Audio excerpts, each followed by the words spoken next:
Davlatimiz rahbarining kambag'allikdan farovonlik sari dasturini amalga oshirish bo'yicha birinchi navbatdagi chora-tadbirlar to'g'risidagi qarori bilan eng og'ir ahvoldagi 1000 ta mahallaga 2024-2025 yillarda respublika darajasidagi davlat idoralari rahbarlari va ularning o'rinbosarlari biriktirilishi ko'rsatib o'tilgan. Shundan kelib chiqqan holda G'azoras tumanining Amudaryo mahallasi Ichki ishlar vaziriga biriktirilgan. Bugun mazkur mahallada aholining turmush tarzini yaxshilashga qaratilgan kompleks chora-tadbirlar amalga oshirilmoqda. Xususan, joriy yilning 6-aprel kuni Xorazm viloyati Ichki ishlar boshqarmasi rahbariyati tomonidan mazkur mahallada sayyor qabul o'tkazilib, mahalla aholisining muammolari o'rganildi. Mazkur mahalla nafaqat tumanning eng chekka hududi, balki viloyat markazidan eng olisda joylashgan mahallalar toifasiga kiradi. Shundan kelib chiqqan holda mazkur mahalla aholisining murojaatlari asosida viloyat Ichki ishlar boshqarmasi tibbiyot bo'limining malakali shifokorlari tomonidan chuqurlashtirilgan tibbiy ko'rik tashkil etildi. G'azoras tuman Amudaryo mahallamizda mana Ichki ishlar vazirligi tomonidan tashkil qilingan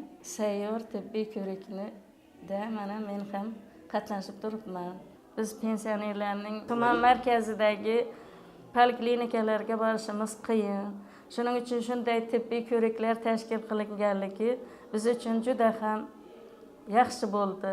Shu tadbirlarni tashkillashtirgan rahbariyatga alohida minnatdorchilik bildiramiz. Mazkur jarayonlarning yakshanba kuni tashkil etilganligi esa mahalla aholisi uchun juda qulaylik yaratdi. Buni shu kuni tibbiy ko'rikdan o'tish, o'zining salomatligini tiklash maqsadida murojaat qilgan fuqarolarning 350 nafardan ortib ketganligidan ham ko'rishimiz mumkin. Rahmat sizlarga, 100 yoshga o'rgaysizlar Xudoyim.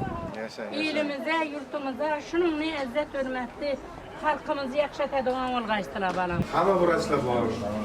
Kardiologlar, boshqa vrachlar. Rahmat, minnatdormiz. Xalqning sog'ligi uchun shunchalik tashabbus bilan kelib turibsizlar. Katta rahmat. Xudodan qaytsin. Omon bo'lgaysizlar. Rahmat.